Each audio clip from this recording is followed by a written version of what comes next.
ایک بار فجر کی نماز کے بعد آپ صلی اللہ علیہ وسلم نے حضرت بلال علیہ السلام سے پوچھا، تم ایسا کیا کرتے ہو کہ کل رات جب میں جنت میں داخل ہوا تو میں نے اپنے آگے تمہارے قدموں کی آواز سنی؟ حضرت بلال نے جواب دیا، یا رسول اللہ صلی اللہ علیہ وسلم، جب بھی میرا وضو ٹوٹتا ہے میں دوبارہ وضو کر کے 2 رکعت نفل ادا کرتا ہوں۔ کون تھا ایسا جو نہ چاہتا ہو کہ مؤذن رسول صلی اللہ علیہ وسلم کا منصب آپ کو دیا جائے؟ حضرت بلال کی وفات کے وقت جب ان کی بیوی نے یہ کہا کہ کیا یہی غم کا وقت ہے، تو حضرت بلال نے فرمایا، نہیں، یہ بہت خوشی کا وقت ہے۔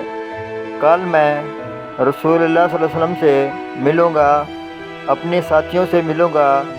حضرت بلال دمشق میں 20 ہجری میں اس دنیا کو چھوڑ کر اپنے محبوب سے ملنے چلے گئے۔